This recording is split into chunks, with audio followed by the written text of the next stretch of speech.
Hey guys, it's me David and welcome back to another review. Today I have yet another highly anticipated LEGO Star Wars set, that of course being the Justifier.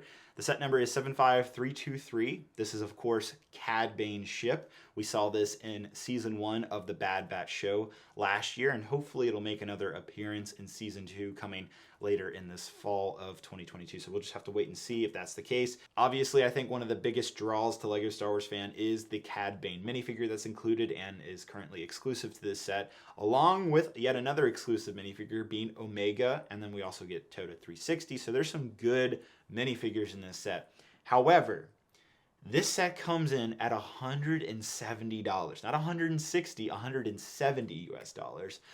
In fact, I believe this set was rumored to be $160. Unfortunately, due to inflation, LEGO decided last minute to change the price to $170, I guess. I don't have any insider knowledge, but I'm just speculating on that. That's really unfortunate because I thought this set was already pretty expensive at $160 and $170 now. Well, that's going to be a tough pill to swallow, and so we're going to have to absolutely take a really in-depth look at this set and see if it's even close to being worth that price tag, because right now, just based off the ship and the minifigures included, that ATTE Walker at $140 with 8 minifigures and actually more pieces than the Justifier looks like a far better deal. So I'm still very excited. This is a very cool looking, unique LEGO Star Wars ship. We're getting some excellent minifigures, so I'm gonna give this set a full review and we're gonna come back at the end and see if it's worth that price tag. The set will be released on August 1st of 2022. I do think it will still be popular even with the high price tag, just simply because the minifigures are very, very good. I mean, it's a shame that it took this long to get the Omega minifigure. She should have probably came in the Bad Batch shuttle last year in 2021, but we're finally getting her now, so I'm very excited to see that.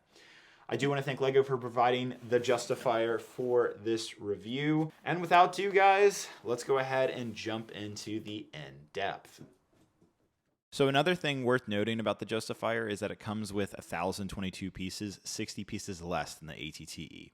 Jumping into minifigures, first up is Omega, probably one of my favorite figures from this set alongside Cad Bane. She's wonderful with arm printing and a dual-sided face with the Harry Potter hairpiece in tan.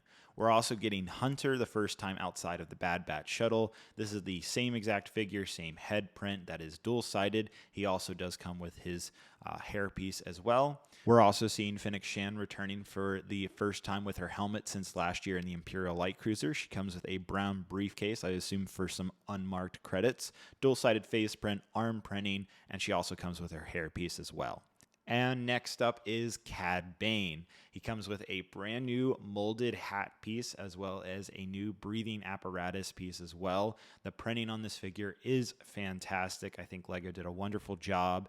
Unfortunately, no arm printing, which I was a little shocked by, but I'm definitely very happy to see so many details all around this figure, and of course he comes with dual pistols. And lastly, we have Toto 360. This is very exciting to see this character, not only from the Clone Wars, but the Bad Batch, of course, as well, come alive into LEGO form with a brand new mold.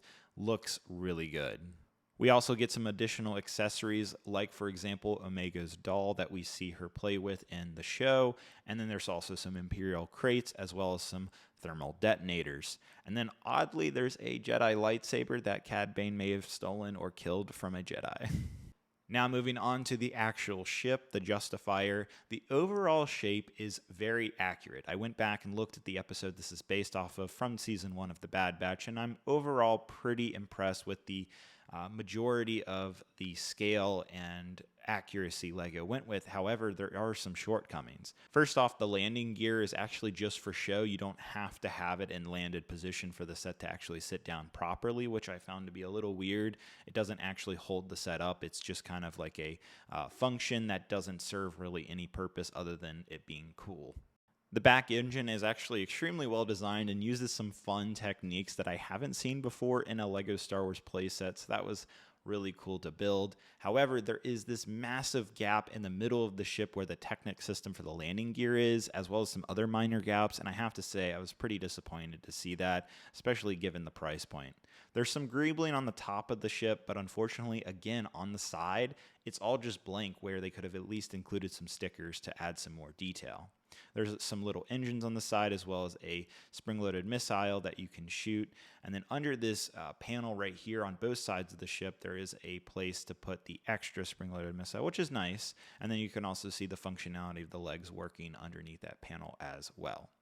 Looking at the front cockpit of the ship, unfortunately, this is not printed. None of those pieces are. There's 3 different sections. This sticker here on the side, that makes sense why that's a sticker, but I was disappointed to see the cockpit area not being printed pieces. Oddly, the rooftop to the cockpit has no clutch power to it. Nothing connects into it. It just sits there. Inside the cockpit, there's 2 control panels, a single seat, as well as 2 clips for Cad Bane's pistols and some crates for accessories. There's also a jail cell that you can put Omega in and capture her just like you see in the show. So that's a nice inclusion. It's not perfect, but it does work. You can also see Cad Bane through the front windshield, which I thought was a nice little inclusion. Underneath the Justifier, it's pretty exposed. I think some inverted tiles and some more panel pieces would have really helped this area out. Also underneath is a cargo bay where it's just a simple door and you can put those extra accessories and minifigures if you want into this little area. So that's nice that there is some more storage. Overall, the shape of the set is there, but unfortunately some of the functionality falls flat.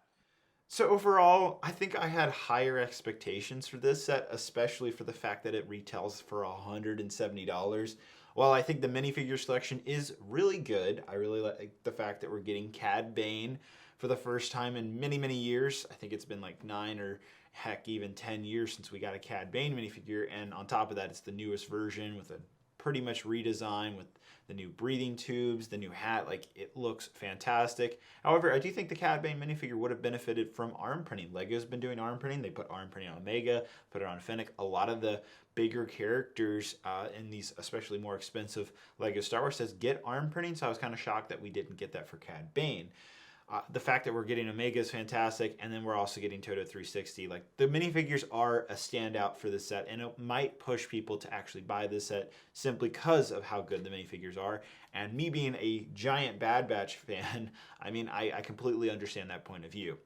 Unfortunately, the Justifier ship itself, I don't know. I think I was expecting a little bit more, especially again at that $170 price tag. This gap right between here of the ship, I went back and looked at the Bad Batch episode. I was like, that can't be accurate. Unfortunately, I'm right. It's not accurate at all. It's completely enclosed.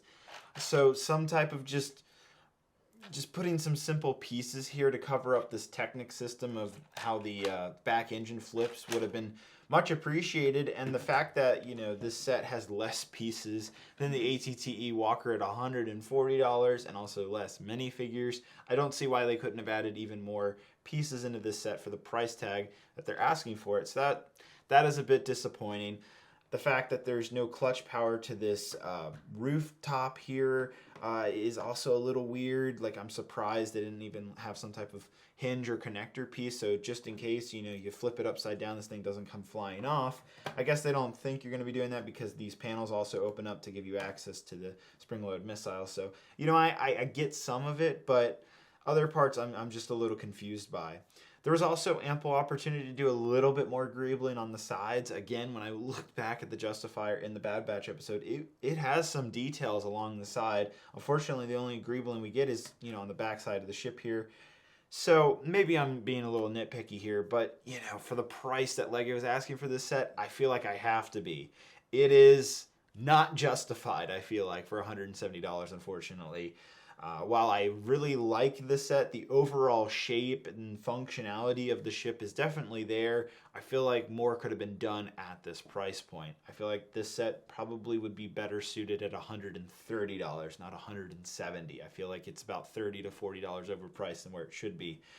Now, I think Lego could have made this up by including maybe 1 or 2 more minifigures. Maybe another Kaminoan minifigure, because we get a Tanwi, I believe, shows up in the scene that Fennec shoots and kills her with a pretty sad death, actually.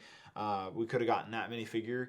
That would have been cool. Or maybe the Prime Minister, Kaminoan. Like, just more Kaminoans is always appreciated. And I think this is another opportunity to put that new Kamino minifigure because we just got the new mold from the Obi-Wan Starfighter. So it exists now, and it's very possible to do that. When this set comes down in price, say $130, $120, I think that's when it is a pretty reasonable pickup because the ship itself is cool looking. It has its shortcomings, but the minifigures are really good, and it is also another reason to pick up the set. So I think once the price comes down, this is a set eventually worth picking up, but I don't think it's a day one pickup for me, guys.